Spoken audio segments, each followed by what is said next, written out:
Greece நாட்டு Athens தலைநகரத்தில் முக்கியமாக பார்க்க வேண்டிய ஒரு விடயம் அக்ரோபோல். அந்த அக்ரோபோலை பார்த்து விட்டுட்டு தான் நாங்கள் மற்றதுகளை பார்க்கலாம். இந்த அக்ரோபோல் தான் அந்த நாட்டுடைய முக்கிய சின்னமாக பார்க்கப்படுது. பிரான்ஸ் நாட்டுக்கு எப்படி ஈஃபில் டவரோ அதே போல் இந்த நாட்டுக்கு சின்னமாக அமைந்திருக்கிறது இந்த அக்ரோபோல். அக்ரோபோலை பற்றி நான் இன்னொரு காணொளியில் உங்களுக்கு சொல்கிறேன். இப்போ நாங்கள் பார்க்க போகிறது அந்த அக்ரோபோலோட அண்டி இருக்கிற ஒரு அக்ரோபோல் மியூசியம் என்று சொல்லப்படுகிறது. அக்ரோபோலுக்கு பெரியவர்களுக்கு 30 யூரோக்கு டிக்கெட் வாங்கினால் அதுக்குள்ளே இருக்கிற முக்கியமான 4-5 இடங்களை 5 நாளைக்குள்ளே நாங்கள் சுற்றி பார்க்கலாம் இலவசமாக. அந்த 30 யூரோக்குள்ளேயே அந்த அவ்வளவு இடமும் அடங்கும். இந்த மியூசியம் 1865ஆம் ஆண்டு முதல் கட்டப்பட்டதாகவும் 2009ஆம் ஆண்டு மறுபடி புதுப்பிக்கப்பட்டதாகவும் கூறப்படுகிறது.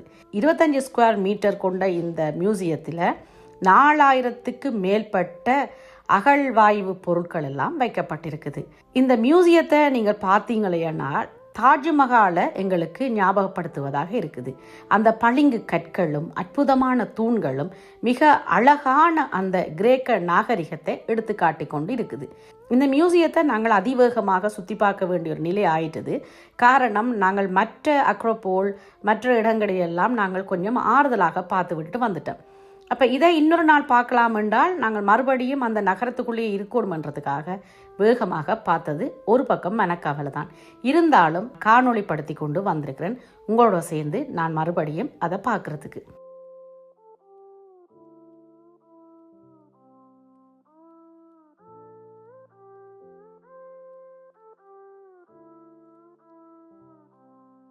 ஆயிரங்கால் மண்டபம் என்று அழைக்கக்கூடிய அளவுக்கு அற்புதமாக அந்த மண்டபங்களில் நிறைய தூண்கள், அதுவும் 2 அல்லது 3 பேர் சேர்ந்தால்தான் கட்டி அணைக்க கூடிய அளவுக்கு அந்த அகண்ட தூண்கள் அமைக்கப்பட்டிருக்குது.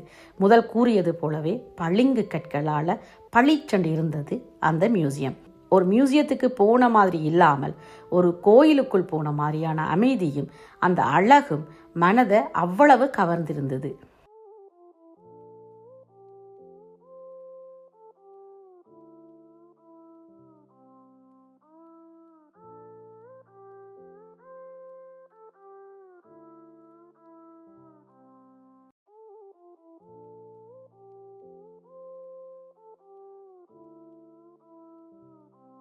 ஒவ்வொரு விடயத்திற்கும் ஆழமான விவரத்தை எழுதி பதிந்து வைத்திருந்தார்கள். அதை நாங்கள் வாசித்தே புரிந்து கொள்ளலாம். ஒரு பக்கம் கிரேக்க மொழியிலையும் மறுபக்கம் ஆங்கில மொழியிலையும் அது காட்டப்பட்டிருந்தது. கிரேக்க நாட்டு பழைய ஊர்கள், அகழ்வாய்வில் கிடைக்கப்பெற்ற ஊர்கள், அன்று அந்த ஊர் எப்படி இருந்தது, இன்று அந்த ஊர் எப்படி இருக்குது என்றெல்லாம் சொல்லப்படுகிறது. முதல் தட்டில், அதாவது கீழ்த்தட்டில் நிறைய சிலைகள் தலைகளின்றி காணப்படுது. இதெல்லாம் பாரசீகர்களால் ஏற்பட்ட போரினால் அந்த தாக்கம் ஏற்பட்டதாகவும் இந்த அழிவுகள் ஏற்பட்டதாகவும் கூறப்படுகிறது. இந்த அக்ரோபோலை சுற்றி இருக்கிற நகரம் முழுவதுமே அழிவுக்கு உட்படுத்தப்பட்டிருக்குது. அந்த அழிவுக்கு காரணம் பாரசீகர்கள் அங்கு வந்து செய்த போர் என்று கூறப்படுகிறது. இன்னும் ஆழமாக ஆய்ந்தால் அது எதற்காக என்று அறிய முடியும்.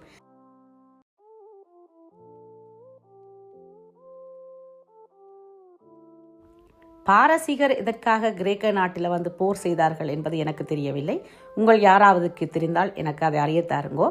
ஆனால் இதில் இன்னொரு மனக்கவலை என்றால், ஒரு நாட்டவன் முன்னேறி தன்னுடைய நாட்டை அழகுபடுத்தி சீரமைத்து ஒரு பழைய பாரம்பரியத்தை கட்டியெழுப்பி கொண்டு இருக்கும் பொழுது இன்னொரு நாட்டவன் அந்த நாட்டை அழித்து முற்றுகையிட்டு அங்கு இருக்கும் அற்புதமான பொருட்களை எல்லாம் அழித்து தீர்த்துவிட்டு சென்று விடுகிறான். இது எல்லா நாட்டவர்களுக்கும் பொருந்தும். போர் எல்லா நாட்டவர்களும் செய்திருக்கிறார்கள். போரை எல்லா நாட்டவர்களும் சந்தித்திருக்கிறார்கள். இது மனிதனுக்காக கொடுக்கப்பட்ட சாபம் என்று கூட சொல்லலாம். இந்த நகரம் இன்றைக்கு நிலையாக இருந்திருந்தால் உலகத்தின் 7 அதிசயங்களில் ஒன்றாக இது 8வது அதிசயமாக இருந்திருக்கும் என்றது என்னுடைய நம்பிக்கை.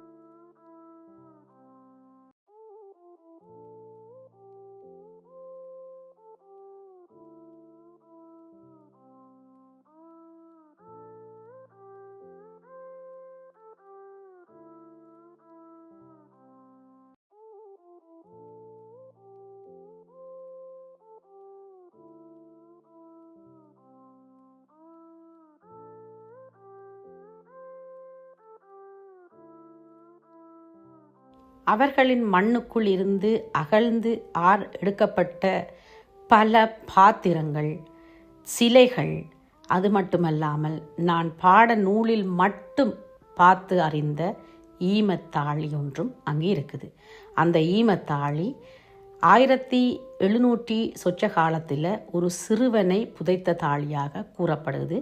அதுக்குள் ஒரு மண்டையோடும் இருக்குது. அந்த சிறுவனுடைய மண்டையோடா காட்சிப்படுத்துவதற்காக அப்படி செய்திருக்கிறார்களா எனக்கு தெரியவில்லை. நிறைய மண் பாத்திரங்களும் மண் பாண்டங்களின் மீது வரையப்பட்ட ஓவியங்களும் மிக அழகாக துல்லியமாக இன்றும் பார்க்கக்கூடியதாக இருக்கிறது. ஒன்றில் சிவப்பு நிறத்து வர்ணத்தை கொண்டு அந்த ஓவியத்தை வரைந்திருக்கிறார்கள். இன்னொரு பகுதியில் கருப்பு நிற வர்ணத்தை கொண்டு அந்த ஓவியங்களை வரைந்திருக்கிறார்கள். இதுதான் அந்த ஈமத்தாழி, அந்த குழந்தையை புதைத்த ஈமத்தாழி. 5 வயதுக்குட்பட்ட குழந்தை ஒன்றை இதற்குள் வைத்து புதைத்திருக்கிறார்கள். இது அகழ்வாய்வு வாயிலாக கிடைக்கப்பெற்றிருக்குது.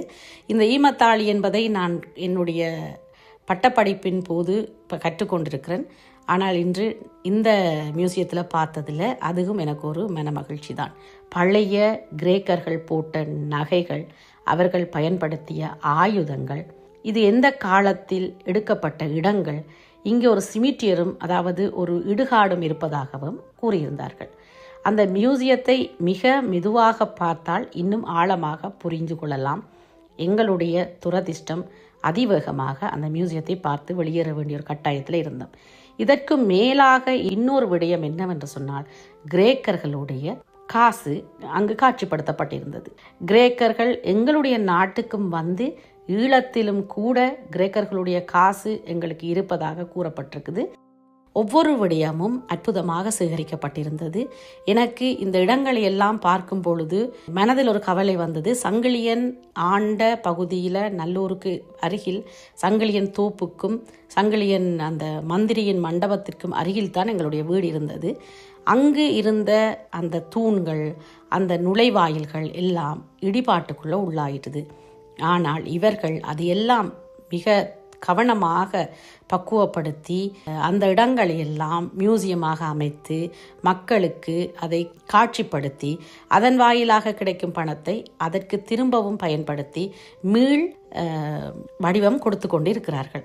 ஆனால் நாங்கள் எல்லாம் எங்களுடைய அருமையான அரச சொத்துக்கள், அரச கட்டிடங்கள் எல்லாத்தையும் இழந்துவிட்டு போர் என்ற ஒரு வழிக்குள் மறுபடியும் புகுந்து மறுபடியும் இருந்த சொத்துக்களை எல்லாம் இழந்து போய் இருப்பது மனக்கவலைக்குள்ளான விடயமாக இருக்குது.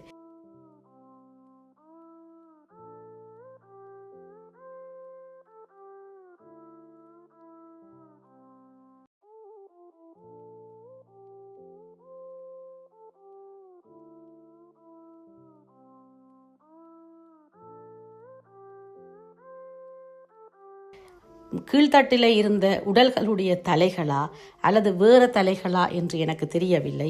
கீழ்த்தட்டில உடல்களும் மேல்தட்டில தலைகளும் இருந்தது. இதற்கு காரணம் எனக்கு புரியவில்லை. இரண்டும் ஒன்றுடையதா அல்லது இரண்டும் வேறு வேறு ஆண்டு தெரியவில்லை. இதில் ஒவ்வொரு விடயத்தையும் நான் உங்களுக்கு வாசிப்பதற்காக அந்த வாசித்தலையும் சேர்த்து எடுத்துக்கொண்டு வந்திருக்கிறேன். நீங்களும் என்னுடன் சேர்ந்து பார்த்து மகிழுங்கள். இந்த காணொளி உங்களுக்கு பிடித்திருந்தால் உங்களுடைய வாழ்த்தை எனக்கு அனுப்பி வையுங்கள். அதுவரையில் உங்களிடமிருந்து விடைபெறுவது உங்கள் பிரியாளவன். நன்றி, வணக்கம்.